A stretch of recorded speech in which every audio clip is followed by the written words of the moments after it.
Hey YouTube, what's up, and welcome to another episode of Vintage Game Finder. Had a pretty interesting couple weeks. The first half of the week, I went out and game chased with my family in the mystery van, and the second week, I went out with the Southwest Florida Gamers, and I'll speak a little bit on that when we get to that. First, I'd like to show you what I picked up with my family. Went over to the next county again because I had a pretty good experience doing that.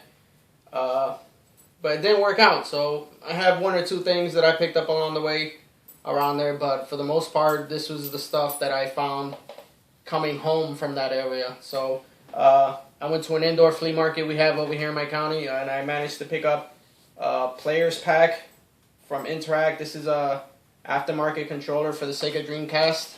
It comes with a rumble pack from the looks of it, and an extension for the cord. I never had one of these. I've always tried to stay with authentic Sega accessories. So for $3 I managed to pick that up, and it's still in its original packaging, or what's left of it. So I got that. Let's see what else. For some reason I can't stay away from plug and plays. I know they're worth something, but not enough. But still, it's something cool to pick up and to pass down to a cousin or whoever, you know, that doesn't want to spend a lot of money on old school gaming. So I managed to pick up this plug and play from Namco. This individual plug and play comes with a Pole Position, Miss Pac-Man, Galaga, Xevious, and Mappy. Never heard of it, but yeah, I got that for a quarter. I also have, for the same price, a Spider-Man plug and play. Can't tell you what kind of gaming that is. It's probably a side scroller. Got that. And as far as the plug and plays, that's all I got. So, whoops, put that there. Hit up some yard sales, and that's really my bread and butter, where I get the most for my buck. I managed to get an original Xbox controller. I think this is the generation after the butt ugly first one.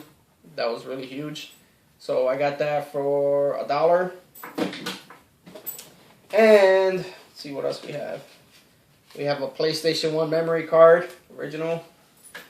And I've been coming across these a lot. And if you guys know anything about it, leave me some comments in the comment section, because I'm not really versed on what these are really about. It's called the Road Rider for the PlayStation 1 game console, and it looks to be that it's for some kind of educational use. Maybe they had them in school as part of a curriculum or something, but it says not for retail sale, for educational use.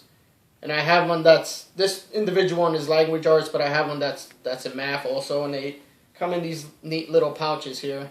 So I've been coming across a lot of these, and if you guys can help me out and tell me what these are about and what basically what year they came out or anything, that'd be helpful.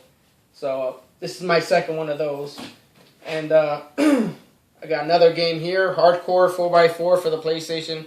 I've been picking up a lot of PlayStation games, but I mean, they're not RPGs like the really good stuff, but these are good fillers to have, because you never know when you get a couple guys or family members come over the house and they want to play something fun and competitive. This is the kind of stuff you want to have.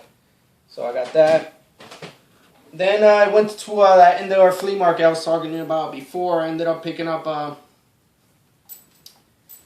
let me see, we took care of that in the last video. I ended up picking up Call of Juarez Bound in Blood.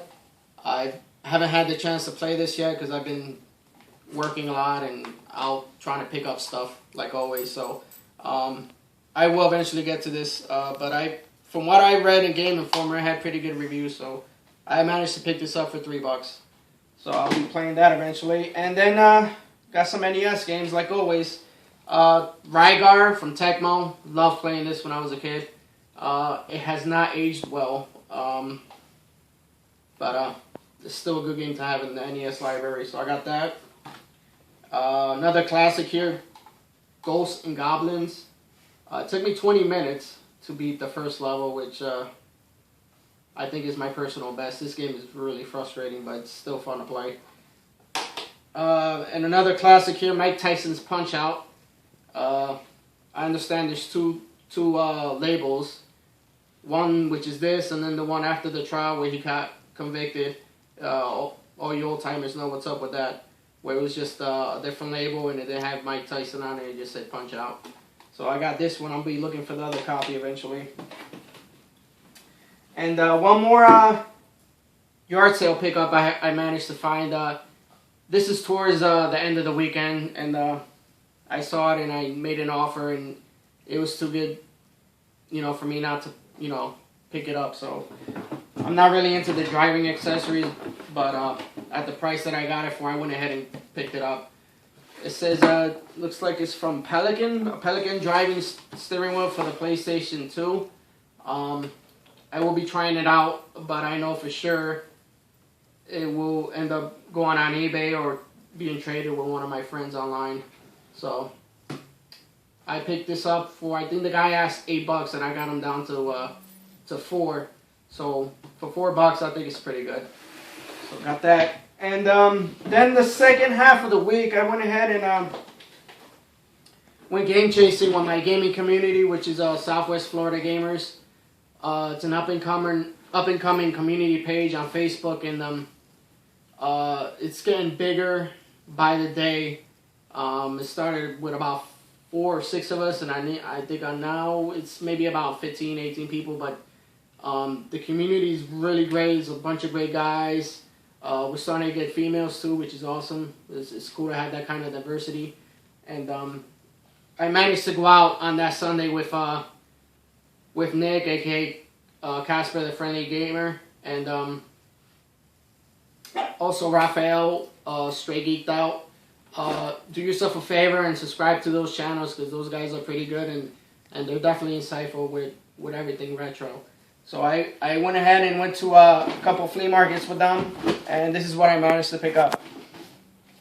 I have here Rayman for the Sega Saturn. Unfortunately, it didn't come with the case, and the gentleman at the flea market had to resurface it, but for $3 I went ahead and took the gamble, and it works.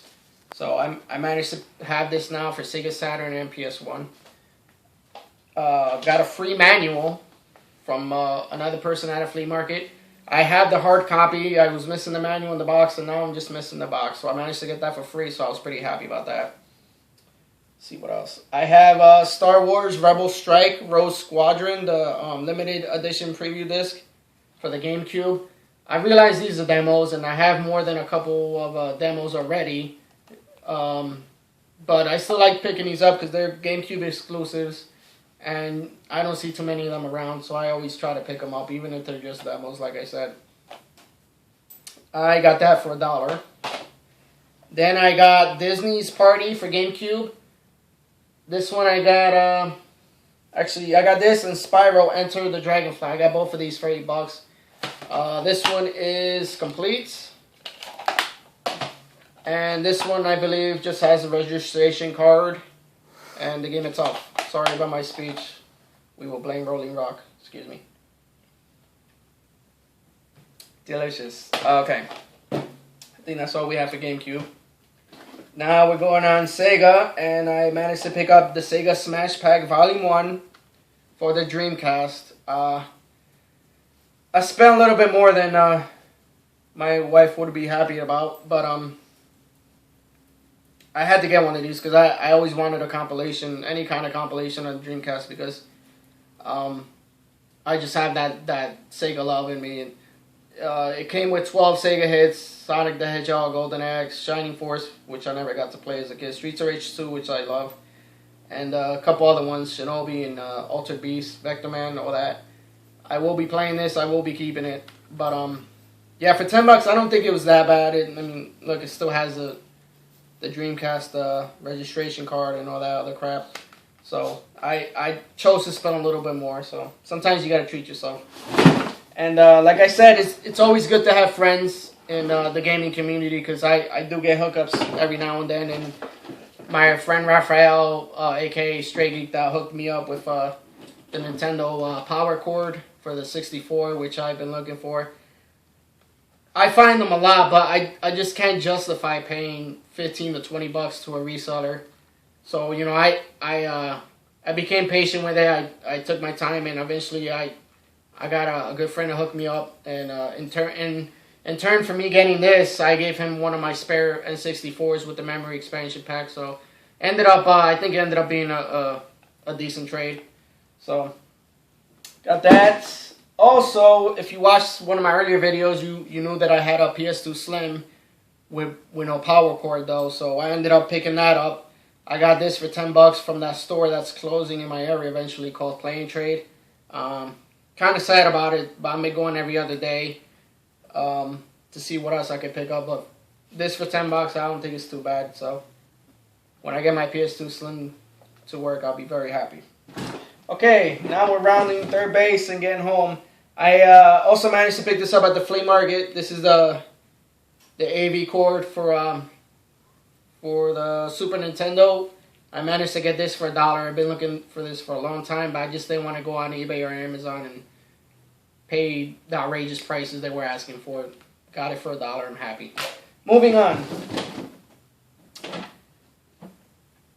I like Nintendo, but not as much as I like Sega, but it's always cool to have a really kick-ass Nintendo library. So I managed to pick up 3, 4, 5, 6, 7.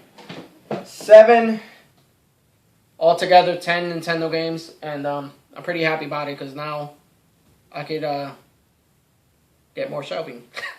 So these are the games I picked up. I got Castlevania.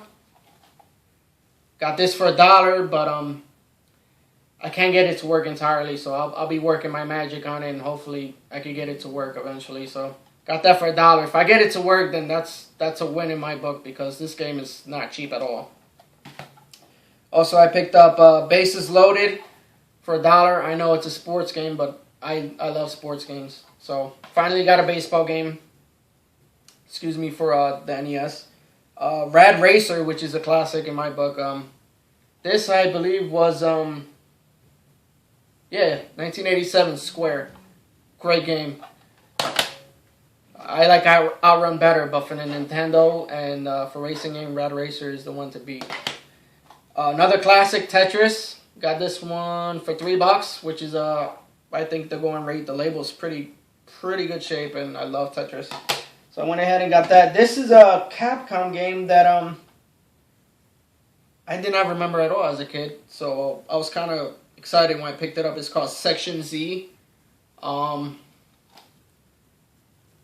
It's sort of like R-Type, but in this case you're like some kind of robot / mech. Picked that up for $2.50. So that one's fun to play.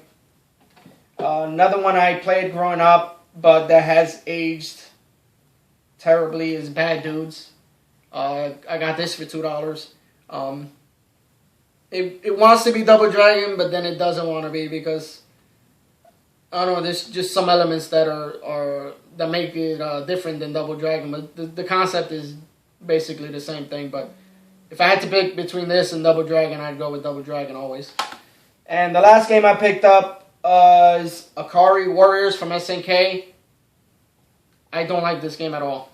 And the only reason I don't like it is because they limit the number of ammo that you have, and the only way you can get more is to wait for a power up to somehow appear on the screen, and that sucks. You should have infinite ammo, especially in a Nintendo game, which is supposed to be hard from the get go. So that's pretty much what I got. I think for 2 weeks that's pretty decent.